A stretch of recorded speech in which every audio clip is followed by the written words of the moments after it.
Magandang araw po sa inyo lahat. Tayo po ay meron ng pasyente. Ayan, kita niyo naman po na nakataas po yung paa niya sa likod.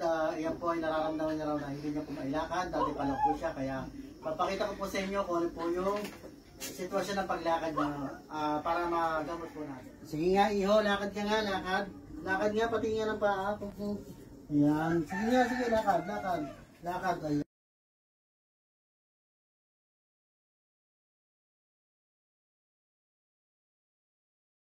Kita niyo naman po na talaga pong hindi niya mailakad yung kanyang paa.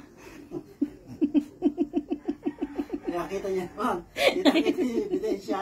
Ngayon nagagamutin na po natin siya para tuluyan na po siya makalakad. Saglit, dito ka marap sa akin. Ayan na. Ito ba yung masakit? So ayan, kaya naupo pa siya kaya dahil sa masakit nga siguro. Nagagamutin na natin. Saglit. Mahiga ka lang, Barak. Higa ka lang muna para maayos natin. Higa lang, ha? Ayan. Ayos, ha? Teka, maghintay. Maghintay, higa ka lang. Maghintay lang. Siguro medyo natatakot siya. Huwag kang matakot, iho. Magagamot ka na. Makakalakad ka na rin ng tuwid.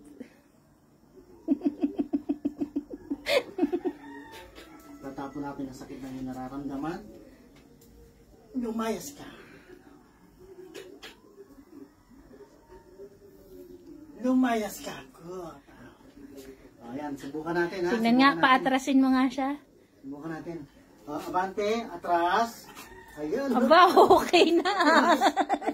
Atras pa, atras. Ayan, talaga naman po napakahusay natin. Abante. Ayan. Aba, okay na. Napakalinis po na kayo paglakad. Atras. Okay, natutuwa sa yung pinapakitang. Ayan, abante. Ayan. Ayan, napakasiglay niya po. Isang patunay na nakakapagpagaling si Mang Kekwe.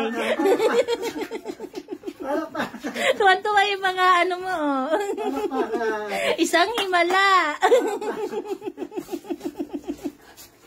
Palakpak.